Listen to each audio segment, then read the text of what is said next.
Andhra Pradesh revenue రంగంలో ఒక చారిత్రాత్మక అధ్యాయానికి సీఎం చంద్రబాబు నాయుడు శ్రీకారం చుట్టారు. భూ వివాదాలకు ముగింపు పలకడమే కాకుండా దశాబ్దాలుగా ఆవిష్కృతంగా ఉన్న ఇనాం భూముల సమస్యకు శాశ్వత పరిష్కారం చూపారు. దాదాపు 75 లక్షల పేద కుటుంబాల జీవితాల్లో వెలుగులు నింపుతూ 2016 కంటే ముందు ఇళ్లు పొందిన వారందరికీ రిజిస్ట్రేషన్ హక్కులు కల్పించబోతున్నారు.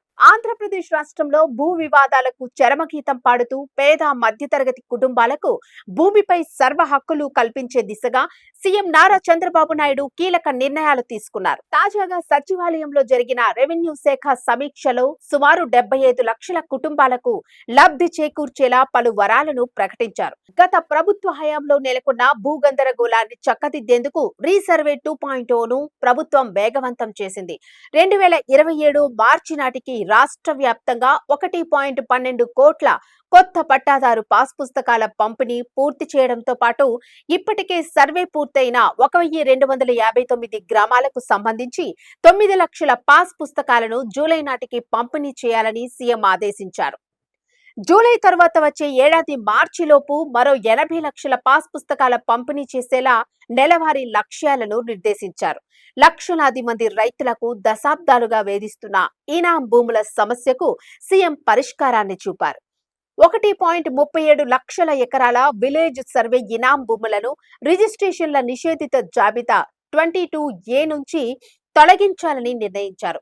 ఇతర సర్వీస్ ఇనాంలలో ఉన్న మరో 1,00,000 ఎకరాల భూములకు కూడా పూర్తి హక్కులు కల్పించేలా కొత్త చట్టాన్ని తీసుకురావాలని అధికారులను ఆదేశించారు.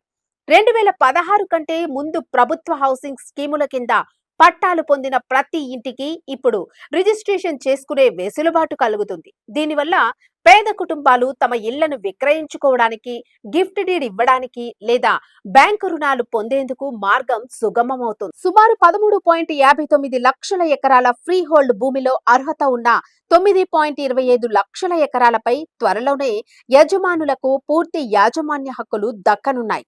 భూ రికార్డుల భద్రత కోసం ప్రభుత్వం అత్యాధునిక సాంకేతికతను వినియోగించనుంది.